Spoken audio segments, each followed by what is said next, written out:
2025-এ যদি বিজনেসের সার্ভে করা হয় তবে ফাস্ট ফুড বিজনেস বেস্ট বিজনেসগুলোর মধ্যে একটি। সঙ্গে প্রফিট এবং মার্কেটের চাহিদা যথেষ্ট। সেই কারণে এই বিজনেসটির আইডিয়া নিয়ে চলে এসে গেছে সাজেস্ট মাস্টার ইউটিউব চ্যানেল। বিজনেসের কিছু বেস্ট ফ্যাসিলিটি রয়েছে, যেমন বিজনেসটি যে কেউ স্টার্ট করতে পারবেন অনায়াসেই, সাথে খুব স্বল্প ইনভেস্টমেন্টে। আরও ফ্যাসিলিটি রয়েছে, যেমন মার্কেটে যে কোনো জায়গাতেই আপনি যদি এটি সব করে বসেন তাহলে কিন্তু অবশ্যই রমরমিয়ে চলবে। তাহলে চিন্তা কেন? আপনার জন্য বেস্ট এবং perfect business fast food business. বিজনেসটির সম্পূর্ণ ধারণা দিতে চলেছে এই সাজেস্ট মাস্টার ইউটিউব চ্যানেল। যেমন ইনভেস্টমেন্টে কতটা রয়েছে, অর্থাৎ বিজনেসটি কতটা ইনভেস্ট করতে হচ্ছে এবং প্রফিট কত রয়েছে এই বিজনেস থেকে। আরও একটি ইম্পর্টেন্ট জিনিস, বিজনেসটি স্টার্ট করতে গেলে কি কি দরকার রয়েছে। সাথে এই ভিডিওতে বলবো কিভাবে বিজনেসের সেল বাড়াবেন। এক কথায় টোটালটাই তুলে ধরবো এই ভিডিওর মাধ্যমে। তাহলে যদি ভিডিওটি স্কিপ করেন হয়তো অনেক ইম্পর্টেন্ট তথ্য থেকে বাদ পড়ে যেতে পারেন। আর বেশি বকবক না করে চলুন ভিডিওটি স্টার্ট করা যাক। ভিডিওটি শুরু করার আগে সবার কাছে রিকোয়েস্ট, যদি চ্যানেলে নতুন হয়ে থাকেন চ্যানেলটিকে অবশ্যই সাবস্ক্রাইব করে বেল আইকনটি প্রেস করে রাখবেন, কারণ আমি কোনো ভিডিও আপলোড করার সাথে সাথেই আপনি সাথে সাথেই নোটিফিকেশান পাবেন। আর কেন করে রাখবেন? কারণ এখান থেকে প্রতিনিয়ত বিভিন্ন ধরনের সাজেস্টিভ ভিডিও তুলে ধরা হয় যা আপনার জীবনে চলার পথে অনেক সাহায্য করবে। লেটস গো, ভিডিওটি স্টার্ট করা যাক। অ্যাট ফার্স্ট আমি এই বিজনেসের ইনভেস্ট নিয়ে কথা বলবো। এই বিজনেসের ইনভেস্ট কিন্তু খুবই স্বল্প, আমরা সেটা সবাই জানি।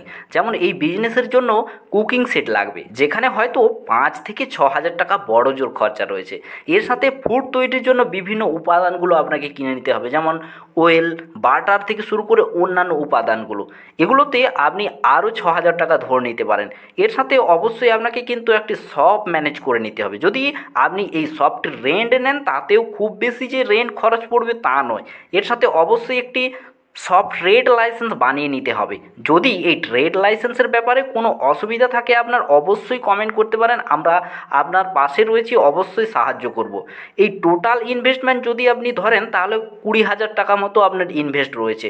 প্রথমে এই টাকাটা খরচ করলেই আপনি কিন্তু বিজনেসটি স্টার্ট করতে পারবেন। আমরা জানি যেখানে বিজনেস শুরু করতে লক্ষ লক্ষ টাকা খরচ হয় সেখানে মাত্র 20,000 টাকা একটা জল বললে চলে, কারণ একটা বিজনেস, এই সামান্য বিজনেস দিয়ে লক্ষ লক্ষ টাকা কিন্তু আপনার ইনকাম চলে আসবে। আশা করি বোঝা গেল প্রথম যে পয়েন্টের কথা তুলে ধরলাম। দেন আমি আলোচনা করছি বিজনেসটিতে প্রফিট কি রয়েছে। আমাদের বিজনেস শুরু করা হয় সাধারণত প্রফিটের জন্য। যথেষ্ট অবাক হবেন এই বিজনেসের প্রফিট দেখলে, কারণ এত কম ইনভেস্টমেন্টে এত প্রফিটেবল বিজনেস যে আপনি সেটা কল্পনা করতে পারবেন না, বা আপনার কল্পনার বাইরে। এই বিজনেসের প্রফিটটি ডিপেন্ড করছে মূলত আপনার কী ধরনের আপনি সব বা কী ধরনের আপনি প্রোডাক্টগুলো রাখছেন। কারণ আপনি যত ভ্যারাইটি ফুড বানাবেন তত বেশি এবং নিউ কাস্টমার আসবে, তাতে আপনার সেল যথেষ্ট বেশি হবে। চলুন দেখি তাহলে প্রফিট কতটা হচ্ছে। ধরুন আমি উদাহরণসহ, আপনি 10 প্লেট চাউমিন সেল করলেন একদিনে, সেখানে আপনার টোটাল বিক্রি হলো অর্থাৎ 1,000 টাকা। আপনার এখান থেকে কমপক্ষে 250 থেকে 300 টাকা প্রফিট আসছেই আসছে। ধরুন এর সাথে এগ রোল আপনি 10 পিস সেল করলেন, পার রোল আপনি 30 টাকা, তাহলে আপনার ইনকাম হচ্ছে 300 টাকা। এখানে কমপক্ষে আপনার 100 টাকা প্রফিট। এর সাথে আপনি বিভিন্ন ফরেন ফাস্ট ফুড আইটেমগুলো রাখতে পারেন, যেমন ধোসা, ইডলি, টিক্কা বা পাকোড়া থেকে শুরু করে অন্যান্য আরও ফরেন যে সমস্ত ডিশেসগুলো রয়েছে সেগুলো রাখতে পারেন। এরকম আপনি 5 থেকে 6টি যদি আইটেম রাখতে পারেন তাহলে আপনার এখান থেকে পার ডে 1,500 থেকে 2,000 টাকা অনায়াসে ইনকাম আসবে। হ্যাঁ, এখানে অবশ্যই আপনাকে মাথায় রাখতে হবে যেমন চাহিদা থাকবে বাজারে সেই রকম অনুযায়ী বা সেই রকম ধরনের ফুড ডিশেসগুলো আপনাকে প্রিপেয়ার করতে হবে, কারণ কাস্টমারের যেরকম চাহিদা সেরকমের ওপরেই কিন্তু ডিপেন্ড করে আপনার বিজনেস চলবে। আশা করি আপনি বুঝে গেছেন যে প্রফিট কতটা রয়েছে এই বিজনেস। এরপর আমরা আলোচনা করতে চলেছি এই বিজনেসটি স্টার্ট করতে গেলে অ্যাট ফার্স্ট আপনাকে কী কী করতে হচ্ছে। এই বিজনেসটি স্টার্ট করার প্রথমেই একটি ভালো ব্যানার বানিয়ে নিতে হবে, যেখানে আপনার আইটেমের টোটাল ডেসক্রিপশান দেওয়া থাকবে। আর এর কারণ হলো কাস্টমারকে ভালোভাবে আপনার বিজনেসের প্রতি অ্যাট্রাকশান করা বা আপনার আইটেমগুলোর ব্যাপারে জানিয়ে দেওয়া। কাস্টমার না এলে বিজনেস ইম্পসিবল, তাই না? দেন আপনাকে একটি ছোট্ট ফুড লাইসেন্স বানিয়ে নিতে হবে। যেটা কোনো সাইবার ক্যাফেতে গিয়ে আপনি কিন্তু বানিয়ে নিতে পারেন সহজে। এটা বানাতে আপনার ৩ থেকে বড় জোর ৪,০০০ টাকা মতো খরচা পড়ছে। এটি বানালে আপনি আপনার বিজনেসের সমস্ত দিক থেকে স্বচ্ছ, এমনকি এটি দেখে আপনি বিজনেসের লোনও পর্যন্ত করতে পারেন। এই ফ্যাসিলিটিটা কিন্তু একটা যথেষ্ট ভালো ফ্যাসিলিটি।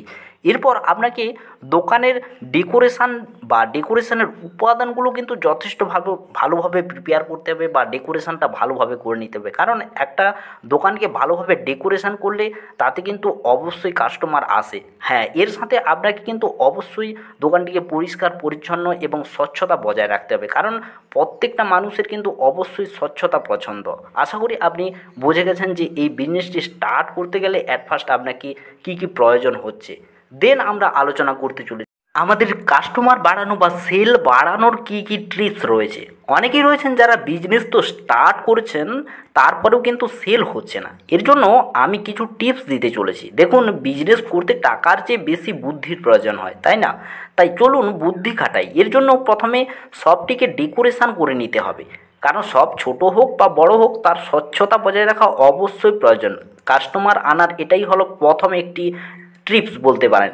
এর পাশাপাশি আপনাকে অবশ্যই শপটিকে ক্লিন রাখতে হবে, কারণ 2025-এ প্রত্যেক ব্যক্তি স্বচ্ছতা পছন্দ করে।